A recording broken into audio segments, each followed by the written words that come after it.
Hi there, this is Greedy Goblins. This by Richard Garfield. He's made Magic the Gathering and numerous other games. And this one is a push-your-luck game from AEG.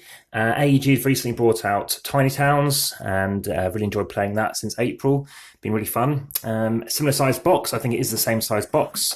And this is out of print from what I'm aware of, so unless it comes back, you might have to try and scout down a second-hand copy, or maybe you'll find it somewhere convenient that they're getting rid of it.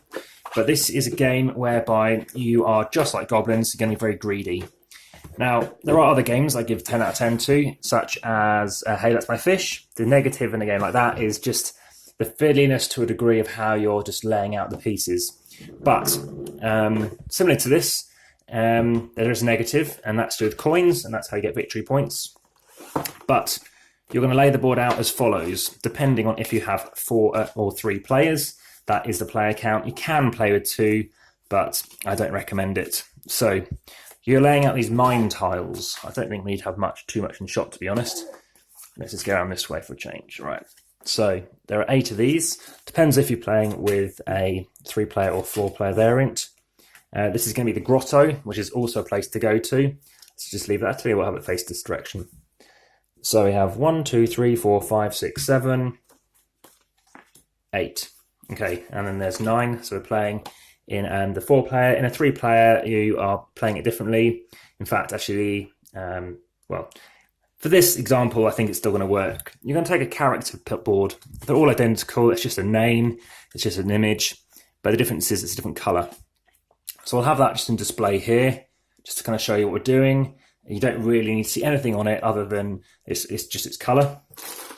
You then need to take your pawn. So if you're playing it 4-player, you're going to have 2 of these each. If you're playing it 3-player, which I recommend, you're taking 3 each. The reason why it's better with the 3 is just because of how competitive it is trying to go for that mine. The mine isn't necessarily very good, or not the mine, the grotto, but it can give you some points. So what you're doing is you're going to have some tiles here which represent different treasures. I'll just chug down an extra colour away. You take out the cards from the box, which give you different abilities, which we'll go through in a second. They're going to go on the grotto. So here are what we're playing with. We're playing with these tiles. That's enough to show you an example. You could have a torch. Sorry, that's a torch. You could have a dynamite with a 1 on it. You could have a torch. You could have a kind of goblin, but he's a kind of a good guy, or a minion as they're known as in this game. We have more dynamite, we have more torches, we have double dynamite, we have blue sapphires. This is important because this one is green. So in this case, if we're playing as Fang Ferals, then it's better for us, and you'll see why in a moment. So there's a variety of things here. They're all going to be placed out, but just getting a handful. We might have a ruby in here, we might not, but ruby's going to be red, as you could probably imagine. So just show what ruby looks like. It's there. So all these are going to be hidden. You're going to move them all around, and then you're going to grab one as quick as you can and look at it and decide which mine you want to put it in. So imagine that's the first thing I happen to pick up. I look at it and go, all right, I want that. The reason is they give you different amount of points depending on what you pick up. So that's all written on the card. If you get 1 gold on one of your boards, then you're going to get 1 point, 1 gold. 1 diamond equals 1 gold, 1 point. Sorry, when I mean points and gold and treasure and money and stuff, that's basically what you're going to be getting. So if you get a ruby, you're going to get points. Sapphire a point. Emerald, as we're playing this guy, we're going to get 2. So it's better for us to get these things. Now, if you get a dynamite, it's going to times the value of what you've just got. So if I had 1 gold, it's now worth 2. Same over here, but with emeralds, the 2 point is now worth 4. If I have a times 2, so bizarrely it's a times 3 now. It's just a bit of a weird thing in the game, but so now you're going to get 6 points for that. You're going to get 3 for these guys. But if you have a total of 3 dynamite, your cave explodes. So ideally, you want some dynamite in your cave. Ideally, you want 2 dynamite sticks, but no more. You can then draw 1 minion card if you happen to go here as an option, or if you happen to get a minion thing down here. If you get a monster, he's going to eat one of your things, and you can pick which one it eats. And you have the torch, which is the thing that always confuses people. When you reveal the torch, you then chuck it on a mine, which has got these hidden things on it, and you go, All right, so, well, it wouldn't be another torch, but I tell you what, that happens a lot. So you see a torch, you leave it face up, and you uncover this thing. So if somebody played that on me, I've been hiding on different mines, they go, ha, he's going to be hiding good stuff in there. He's not going to be keeping loads of these things, because 3 of that and he's dead. He's probably chucking all his bombs or all his dynamite somewhere else, and he just doesn't want that one. So we know he wants this one. Alternatively, they go here, and they turn over this, and they go, he wants this one to explode.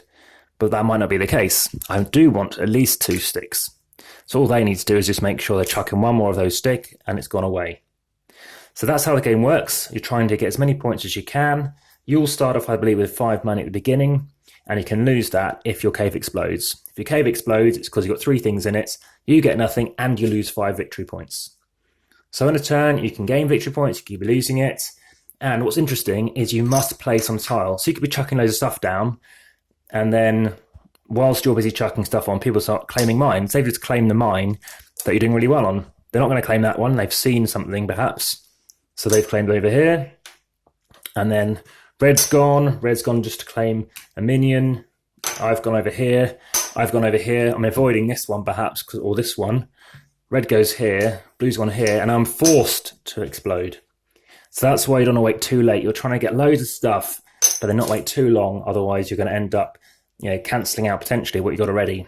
Having said that, I've had most as, I think, 41 points I had on one turn. So you can get a lot of points. And points are distributed like so. You've got 10 money and you have 1. It's a big shame they haven't included 3s and 5s, because it's just constantly having to change stuff around, which is really annoying. So in terms of these minions, we've got here is all kinds of stuff, such as you can add more dynamite without exploding, sapphires worth more in your turn, that kind of stuff. You can only keep 3 of these in your hand though.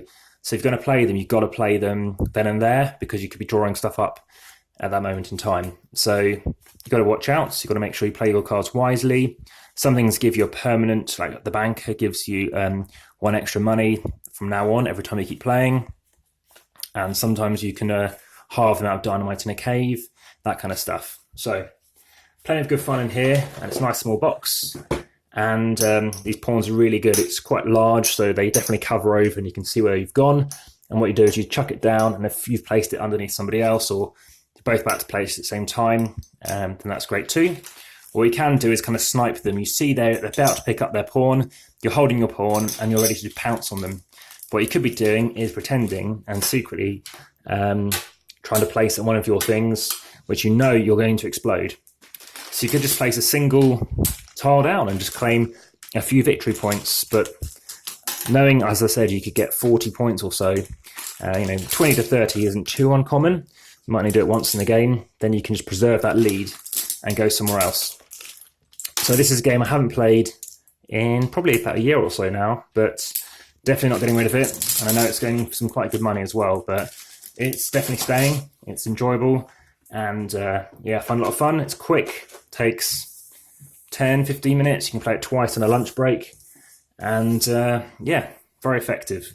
It's just nice, fun, easy. I guess I'll say AEG, which is a company I'm got nothing against. Some of their games, it just happens that I haven't liked the mechanics of it, of what I've been doing, but they've grown on me, I think, with different players teaching me things. So that is Greedy Goblins. Now I'm going to weigh it, and it's a handy small little game. But Richard Garfield's known for some pretty fun stuff, and well established and rapid designer. So let's do it that way around. Tell you what, 654, or an extra gram. Let's see if that's down to dynamite. So thanks very much. That is Greedy Goblins, and look forward to seeing you with another upload soon. Thank you.